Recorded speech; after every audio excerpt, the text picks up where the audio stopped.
Have you ever looked into the eyes of a stray animal and wondered what kind of life it has lived? Have you ever questioned whether the tiny actions we do, like feeding a dog, rescuing a bird, or even silently saying a prayer, will make any real difference?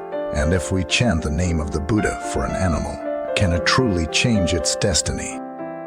Welcome back to the channel. Today we are going to explore a question that touches not only spiritual practitioners, but anyone who has ever felt a connection to animals, anyone who has ever suffered seeing an animal in pain, and anyone who's ever asked themselves, "'Tis my compassion enough?"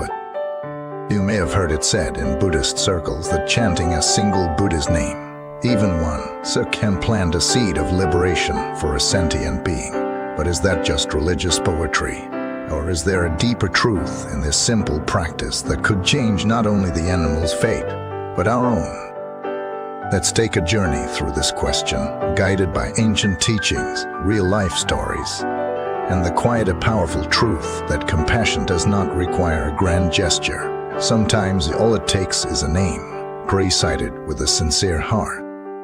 Let's begin with a story.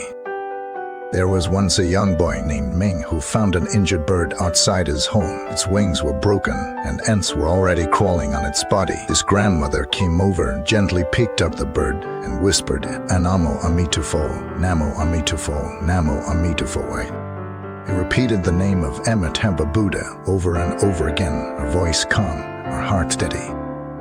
Ming, confused, asked, "Hey Grandma, why are you praying for it? It's just a bird." She replied, "To us it's just a bird, and to the Buddha, it's a being longing to be free." That simple act changed Ming's life. He began to see animals differently, and not as others, but as fellow travelers through the cycles of suffering and rebirth. And that, my friend, is the essence of what we're talking about today. In Buddhism, all sentient beings, humans, animals, even invisible spirits, are seen as equal in their potential for liberation. Every living creature has consciousness. Every soul is bound by karma, and every life is a lesson in impermanence. So when you chant the Buddha's name for an animal, especially one that is suffering and dying or already dead, you are doing more than being kind. You are opening a door. The door to what? To rebirth, to release, to peace. But let's dig deeper. Why does chanting work? Isn't it just sound, just words? Not at all. According to the Pure Land teachings, the name of Amitabha Buddha, Namo Amitofo, is not just a label, it is a bridge. It carries the power of his vows, the energy of his compassion, and the resonance of a pure realm where suffering does not exist. When you chant this name sincerely and dedicate the merit to a being, you're offering them a connection to something beyond their current pain. You're not erasing their karma, you're offering them an invitation out of it. This doesn't mean they will be reborn in the Pure Land instantly, but it plants a seed, and sometimes one seed is enough to begin a revolution in the soul.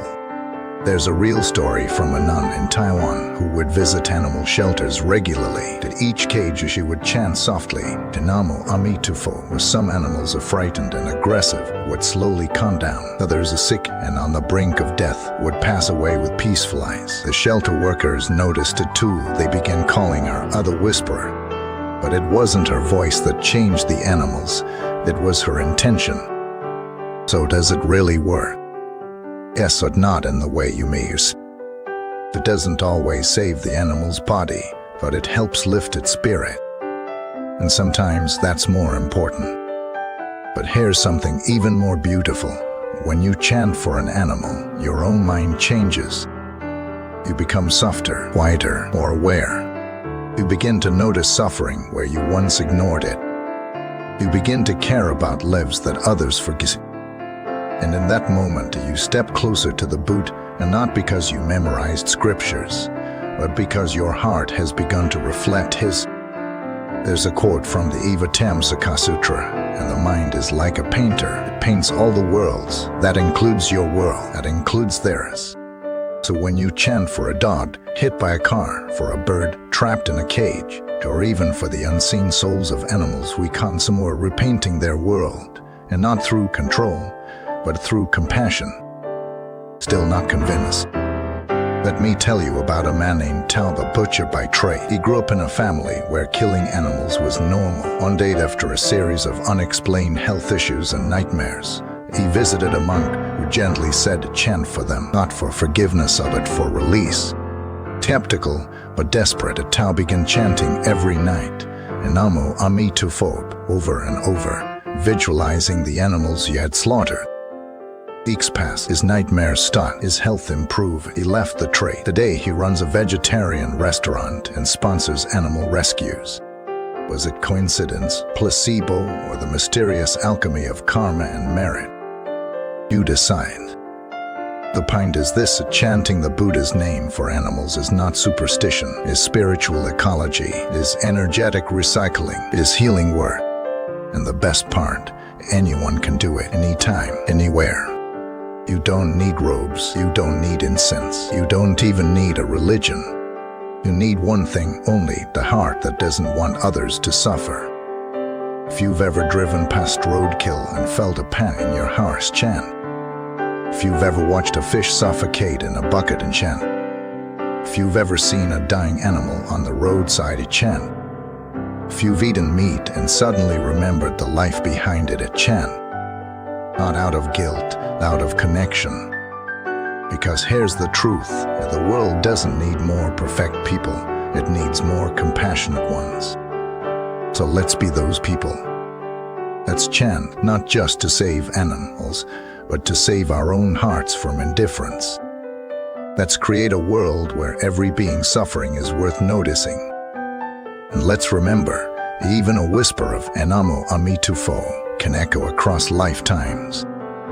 Thank you for watching this video. If this message moved you, share it with someone who loves animals, who practices compassion, or who needs a gentle reminder of the power we all carry. Subscribe to the channel, leave a comment below, and tell us, have you ever chanted for an animal?